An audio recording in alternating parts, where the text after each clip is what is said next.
morning. It's Friday, July 12th. Thank you so much for joining us on this edition of WEX Wakeup. I'm Natasha Sweet.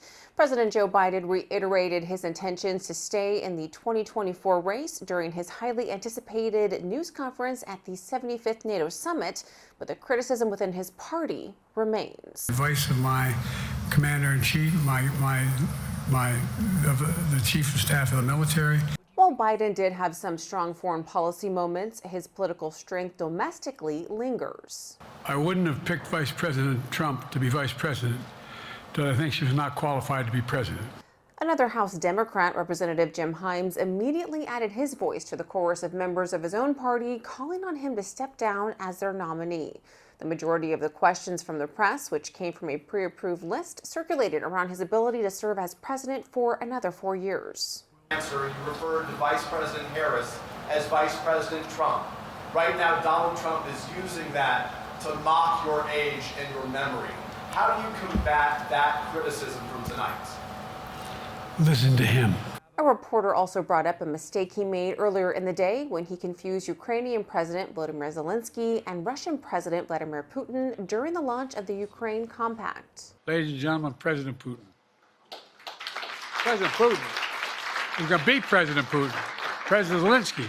As some Democrats' faith in Biden's electability fades, California Governor Gavin Newsom slaps down rumors that he might be a replacement. If you can appreciate, from my point of view, that it's very unhelpful, and it's exactly the question and answer that the Republican Party right now wants us to have. During a news conference Wednesday in Sacramento, the Democratic governor vowed he would see Biden through in his bid to stay in the White House this November. To show up that fundraiser was a human being, like any of us, exhausted.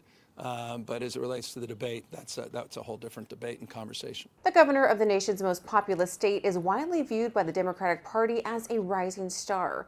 But Newsom shut down questions he might challenge Vice President Kamala Harris should Biden end his candidacy. While makeup can accentuate your outer beauty, some of it may be causing harm to your health, including disrupting your hormones.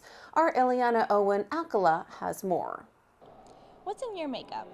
Representative Paulina Luna is currently pushing her No Toxic Chemicals in Cosmetics Act, mandating a federal ban on parabens in cosmetic products. But this is something that is affecting all Americans, specifically young women and young men, especially within their endocrine systems or their hormones. And what we're finding is a lot of these big corporations are taking the cheapest approach, and it's actually making people sick. So we have a higher rate of cancer, infertility, and autism now with young people, and I believe it's because of that. This bill aims to keep Americans safe from dangerous chemicals that companies use to increase the shelf life of their cosmetics.